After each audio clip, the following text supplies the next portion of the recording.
Assalamualaikum warahmatullahi wabarakatuh. Selamat pagi. Perkenalkan, nama saya Muhammad Adel Malik dari program studi Teknologi Rekayasa Pemeliharaan Alat Berat Politeknik Negeri Jakarta, kelas AB2B. Hari ini saya akan melaksanakan satu kompetensi skill, yaitu Implement Contamination Control and Safety Procedure in the Workplace.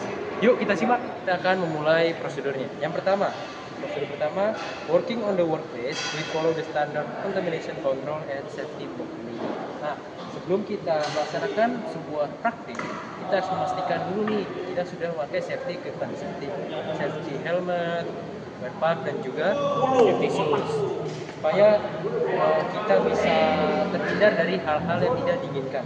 Lalu kita harus mengikuti standar contamination control.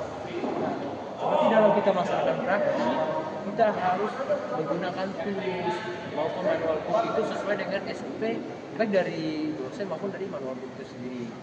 Kita harus melaksanakan praktik dengan aman dan semua harus sesuai dengan SOP supaya praktik kita bisa lancar dan alat-alat yang kita gunakan maupun engine yang kita jadikan seperti plastik, awet, dan terhindar dari kerusakan. Nah, selanjutnya, kontaminan kontrol ini harus kita awasi dalam praktik supaya tidak menimbulkan insiden. Nah, pastikan jangan lupa untuk kita melaksanakan praktik harus di dalam dari satu wilayah ABU ini, karena untuk mencegah kita mengganggu orang lain yang melintas di garis hijau. Nah, garis hijau ini tidak boleh untuk praktik ya, hanya untuk lalu lintas kita, unit, maupun fungsi lainnya. Nah, saat kita berpraktik juga jangan sampai di satu titik supaya dalam kita praktik itu tidak sempit ya dan tidak mengganggu orang lain. Kita juga sedikit menyebar supaya praktiknya ini bisa lebih leluasa. Nah, tidak lupa nih untuk di prosedur pertama tadi, saat kita berpraktik maupun setelahnya kita harus mengisi Contamination Control dan Job Safety Analysis atau JSA. Nah, lembaran ini fungsinya apa sih? Fungsinya untuk kita menulis urutan dasar langkah tugas tadi, kita praktekkan misal dari awal apa sampai selesainya bagaimana. Lalu kita tulis nih dari setiap proses itu apa sih potensinya.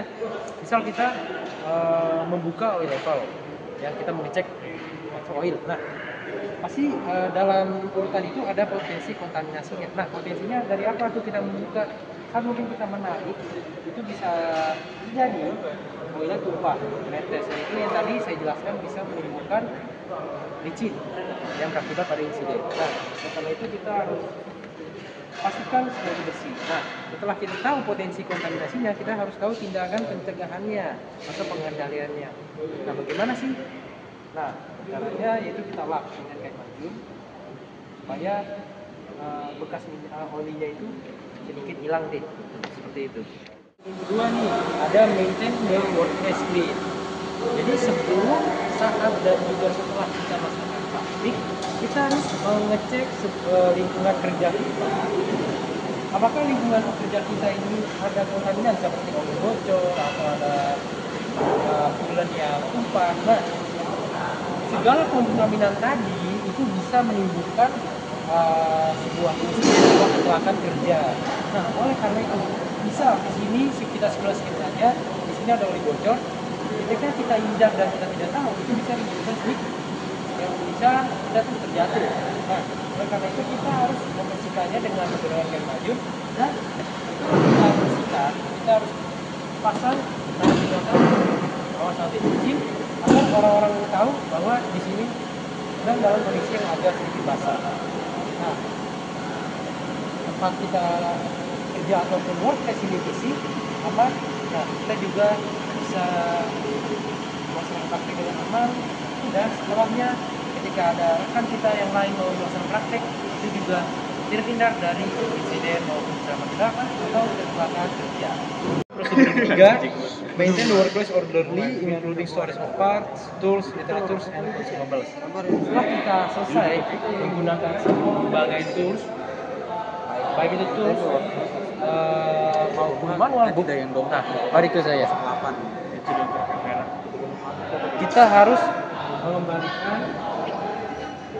tools ke rak yang kita pinjam dari tool store ini. Kita harus rapikan lagi supaya tools itu tidak hilang dan ditaruh di tempat yang sesuai. Dan jika kita meminjam manual kita kembalikan manual book ke tempatnya. Misal kita pinjam manual 3 eskavator. Nah, jika kita selesai menggunakannya, kita harus kembali lagi ke tempat semula yang sudah ada dari awalnya seperti itu. Jadi biar rapi dan tidak acak-acakan. Prosedur keempat yang terakhir, communicate with the related person who involved in the process. Verbal and non-verbal communication. Nah, ini artinya adalah kita harus memberitahu, mengkomunikasikan apa yang telah sesuai dengan SOP ke rekan kita yang juga sedang berpraktek. Nah, seperti kawan kita ini yang sedang membaca manual book. Setelah dia selesai membaca,